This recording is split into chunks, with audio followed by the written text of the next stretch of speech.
paper number 3 অৰ্থাৎ 3 নম্বৰখন paper এইখন ইয়াৰ আগত যি দুখন পেপাৰ আছিলে আপোনালোকে সকলোৱে যথেষ্টখিনি পাৰিছে নিজে কিমানখিনি পাৰিছে সেইখিনি স্ক'ৰখিনি কমেণ্টত লিখিছে আপোনালোকে তো মই কমেণ্টবিলাক চাইছোঁ সঁচাকৈ আপোনালোকে যথেষ্টখিনি পাৰিছে তো আসাম পুলিচ ABUBৰ যিটো ৰিটেন এক্সাম তাৰ বাবে আমি মডেল কুৱেশ্যন পেপাৰ প্ৰস্তুত কৰিছোঁ এই পেপাৰখন আজি 3 নম্বৰখন পেপাৰ আৰু আজি এই পেপাৰখনত আমি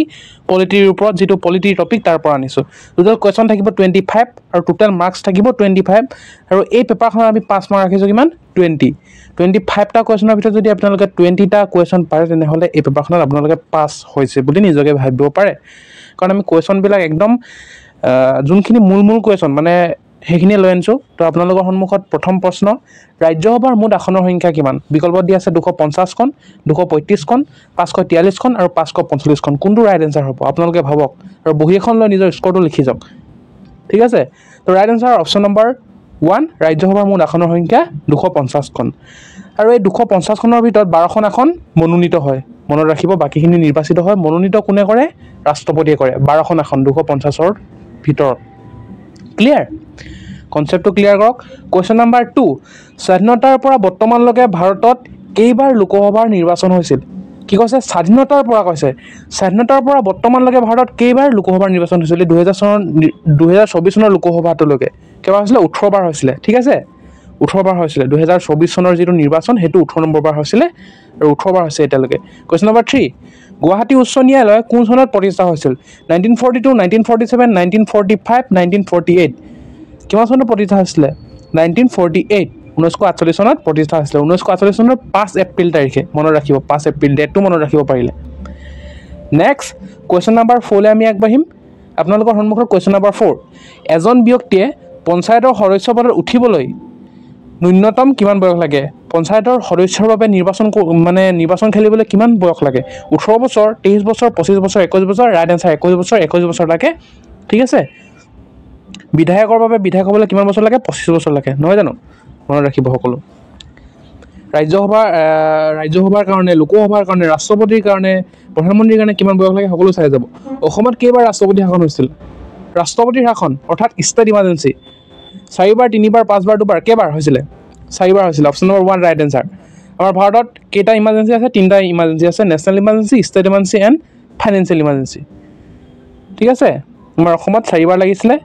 আৰু নেশ্যনেল ইমাৰ্জেন্সি বৰ্তমানলৈকে 3 বাৰ লাগিছে আৰু ফাইনেন্সিয়েল ইমাৰ্জেন্সি যিটো বিত্ত জৰুৰীকালীন অৱস্থা এবাৰ লগা নাই কোৱেশ্চন নম্বৰ 6 কোন চনত ভাৰতীয় জাতীয় কংগ্ৰেছৰ গঠন হৈছিল 1903 চনত 1926 চনত কেৱল কৰিব 1903 চনত 1826 চনত 1885 চনত আৰু 1901 চনত কিমান চনত 1885 চনত 1885 চনত ভাৰতীয় জাতীয় কংগ্ৰেছৰ প্ৰতিষ্ঠা হৈছিল ক্লিয়াৰ নেক্সট কোৱেশ্চন নম্বৰ 7 অসমৰ দ্বিতীয়জন মুখ্যমন্ত্ৰী কোন গোপীনাথ বৰদলৈ শৰৎ চন্দ্ৰ সিংহ বিষ্ণুৰাম মেধি প্ৰফুল্ল কুমাৰ মহন্ত আপোনালোকে অপশ্যন চাই গম পাইছে প্ৰফুল্ল কুমাৰ মহন্ত নহয় গোপীনাথ বৰদলৈ নহয় ৰাইট এনসাৰ কোন কি হ'ব বিষ্ণুৰাম মেধি ঠিক আছে গোপীনাথ বৰদলৈ প্ৰথম প্ৰফুল্ল কুমাৰ মহন্তটো পাছত হৈছে 85ত হৈছে নেক্সটলৈ আগবাঢ়িম নেক্সট কোৱেশ্চন নম্বৰ 8 স্বাধীনতাৰ সময়ত অসমৰ জিলা কেইখন আছিল 11খন 13খন 26খন 21খন কোৱেশ্চনটোত ফ'কাছ কৰিব স্বাধীনতাৰ সময়ত কৈছে স্বাধীনতা 1947 চন কেইখন আছিল 13খন আছিলে অসমৰ জিলা সংখ্যা ঠিক আছে 13খন আছিলে স্বাধীনতাৰ সময়ত আজিৰ পৰা আপোনালোকে এটো কোৱেশ্চন আহিলে যত হলো পাৰিব লাগিব কোৱেশ্চন নম্বৰ 9 ভাৰতৰ প্ৰথম বৈদেশিক মন্ত্ৰী কোন আছিল জৱাহৰলাল নেহৰু ৰাজেন্দ্ৰ প্ৰসাদ মহাত্মা গান্ধী আৰু গোপীনাথ বৰদলৈ বৈদেশিক মন্ত্ৰী কি ফৰেন মিনিষ্টাৰ নহয় জানো জৱাহৰলাল নেহৰু আছিল প্ৰথমজন ক্লিয়াৰ নেক্সটলৈ আগবাঢ়িম নেক্সট কোৱেশ্চন নাম্বাৰ আপোনালোকৰ সন্মুখত 10 নম্বৰ কোৱেশ্চনত দিয়া আছে অসমৰ প্ৰথম বিত্তমন্ত্ৰী কোন আছিল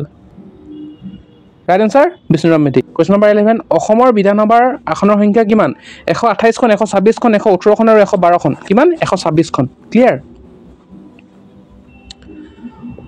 সকলো ভাষাতে আপোনালোকে পাৰিব লাগিব একচুয়ালি অসমীয়াটো জানিব লাগিব ইংলিছতো জানিব লাগিব নহয় জানো অসমৰ ল'ৰা হয় কিনে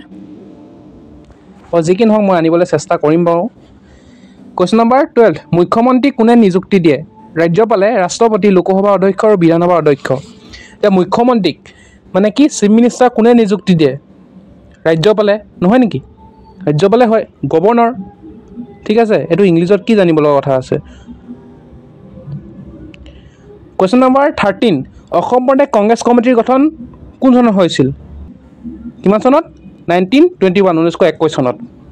ঠিক আছে 1921 চনত অসম প্ৰদেশ কংগ্ৰেছ কমিটিৰ গঠন হৈছিলে কোৱেশ্চন নম্বৰ 14 কোন চনত অসম চুক্তি স্বাক্ষৰিত হৈছিলে 1962 1985 1992 আৰু 1998 1985 1985 ঠিক আছে অসম আন্দোলন হৈছিলে কেই বছৰ 6 বছৰ হৈছিলে 1979 ৰ পৰা 1985 লৈকে অসম আন্দোলন হৈছিলে আৰু 1985 চনৰ 15 আগষ্ট তাৰিখে অসম চুক্তি স্বাক্ষৰিত হৈছিলে ডেটটো লগে মনত ৰাখিব 15 আগষ্ট তেতিয়া ভাৰতৰ প্ৰধানমন্ত্ৰী কোন আছিলে ৰাজীৱ গান্ধী আছিলে ক্লিয়াৰ কনসেপ্ট ক্লিয়াৰ কৰক ঠিক আছে প্ৰতিটো প্ৰশ্ন এই অসম চুক্তিৰ ফলতে কি হ'ল গোলাঘাটৰ নুমলীগড় যিটো সুধানগৰ হেতু স্থাপন হ'ল নহয় জানো next question number 15 Asom Gana Parishad গঠন কোন চনত হৈছিল 1978 1982 1985 1960 কিমান চনত 1985 চনত 1985 অসম চুক্তি স্বাক্ষৰিত হোৱাৰ পাছত আমাৰ অসমত যিটো নিৰ্বাচন হৈছিল তাত অসম গণ পৰিষদ নামৰ আঞ্চলিক দল এটা খুলি কেনে কি হৈছিলে নিৰ্বাচনত জয় হৈছিলে আমাৰ অসমত কোনে মুখ্যমন্ত্ৰী আছিলে প্ৰফুল্ল কুমাৰ মহন্ত কোৱেশ্চন নম্বৰ 16 ৰাষ্ট্ৰসংঘৰ স্থায়ী সদস্য ৰাষ্ট্ৰ কেইখন বিকল্প দিয়া আছে 4খন 3খন 5খন আৰু 2খন কেইখন বাৰু ৰাইট আনসাৰ অপচন নম্বৰ 3 5খন ৰাষ্ট্ৰসংঘৰ স্থায়ী সদস্য ৰাষ্ট্ৰ 5খন আছে আৰু সেই 5খন আপোনালোকে জানি থক কাৰণ জানিবই লাগিব কোৱেশ্চন কৰে সেইকেইখন হৈছে France Russia America Britain and কি চাইনা এই 5খন ক্লিয়াৰ এই 5খনেই আমাৰ ৰাষ্ট্ৰসংঘৰ স্থায়ী সদস্য ৰাষ্ট্ৰ ঠিক আছে কোৱেশ্চন নম্বৰ 17 সংবিধানৰ খচৰা কমিটিৰ সদস্য সংখ্যা কিমান আছিল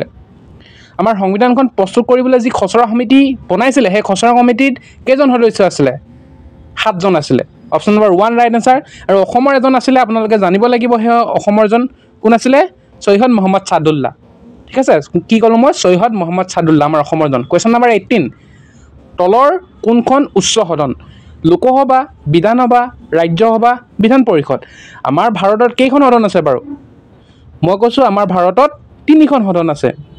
ঠিক আছে ইয়াৰে এনসাৰটো ৰাজ্যসভা হ'ব অৰ্থাৎ উচ্চ সদন আৰু মই যে কলো আমাৰ ভাৰতত 3খন সদন আছে বুলি এই 3খন হৈছে ৰাজ্যসভা লোকসভা আৰু ৰাষ্ট্ৰপতি বহুতে মোক অবজেকশন কৰিব যে ৰাষ্ট্ৰপতি কেনেকৈ সদন হ'ল হয় আমাৰ সংবিধানতে উল্লেখ আছে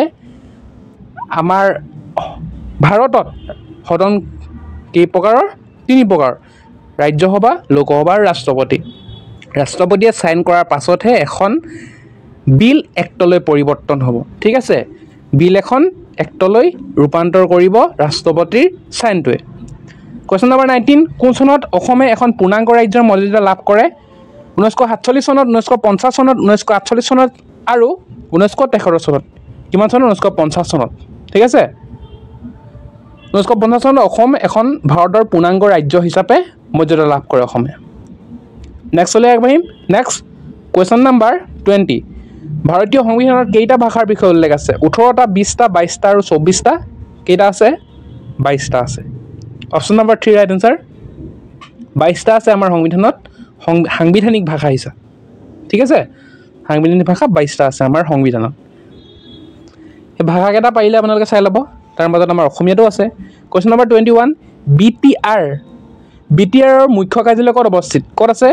বিটিআৰ মুখ্য কাৰ্যালয় কুকুৰাঝাৰ ধুবুৰী ওৰাং আৰু Bongaigaon right answer option number 1 কুকুৰাঝাৰত আছে বিটিআৰ মুখ্য কাৰ্যালয় ক্লিয়াৰ নেক্সট কোৱেশ্চন নম্বৰ 22 ভাৰতৰ জিএছটি পৰিষদৰ হেড কোন প্ৰধানমন্ত্ৰী বিত্তমন্ত্ৰী বৈদেশিক মন্ত্ৰী আৰু লোকসভাৰ অধ্যক্ষ কোন বাৰু এতিয়া আপোনালোকে গম পালে বৈদেশিক মন্ত্ৰী আৰু লোকসভাৰ অধ্যক্ষ নহয় কিন্তু প্ৰধানমন্ত্ৰী নে বিত্তমন্ত্ৰী ৰাইট আনসাৰ অপচন নম্বৰ 2 বিত্তমন্ত্ৰী ঠিক আছে ভাৰতৰ জিএছটি পৰিষদৰ হেড বিত্তমন্ত্ৰী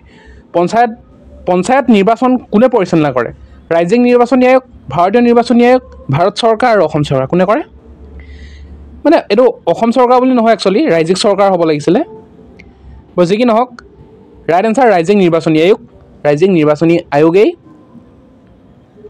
কি কৰে পঞ্চায়ত নিৰ্বাচনটো পৰিচালনা কৰে ক্লিয়াৰ কোৱেশ্চন নম্বৰ 24 কোন চনত স্বদেশী আন্দোলন হৈছিল 1903 চনত 1919 চনত 1922 চনত আৰু 1905 চনত কোন চনত হৈছিলে স্বদেশী আন্দোলন 1905 চনত হৈছিলে ঠিক আছে স্বদেশী আন্দোলন 1905 চনত হৈছিলে নেক্সট কোৱেশ্চন নম্বৰ 25 লৈ আগবাঢ়িম এইটো আমাৰ মডেল কুৱেশ্যন পেপাৰখনৰ একেবাৰে শেষৰটো প্ৰশ্ন 25 ভাৰতৰ প্ৰথম ৰাষ্ট্ৰপতি কোন সৰ্বপল্লী ৰাধাকৃষ্ণ ৰাজেন্দ্ৰ প্ৰসাদ জাকিৰ হুছেইন আৰু ফখৰুদ্দিন আলী আহমেদ কোন ৰাজেন্দ্ৰ প্ৰসাদ সকলোৱে জানিব লাগে তো আজি মডেল কুৱেশ্যন পেপাৰখন ইমানতে অন্ত পৰিছে আৰু মই এইখিনিতে এটা কথা ক'ব বিচাৰিছোঁ মই ভিডিঅ'বিলাকত চাইছোঁ বহুতেই কি কৰিছে মই 52 পইণ্ট আমুক পাইছোঁ মই 50 পাইছোঁ মই ৰিটেনৰ কাৰণে কোৱালিফাইড হ'ম নে তেনেকৈ বহুতে সুধি আছে আমাক বাৰু যি কি নহওক মই আজি ইয়াতে আপোনালোকক এটা অনুৰোধ কৰিছোঁ যে আপোনালোকে নিজৰ মানে ফিজিকেলৰ মাৰ্কটো কিমান পাইছিলে আৰু নিজৰ ডিষ্ট্ৰিক্টখন আৰু কাষ্টটো পাৰিলে এবাৰ তলত লিখি দিব যদি সময় হয় লিখি দিব তেতিয়া আমাৰ যোনে যোনে ভিডিঅ' চাই তেওঁলোকেও গম পাব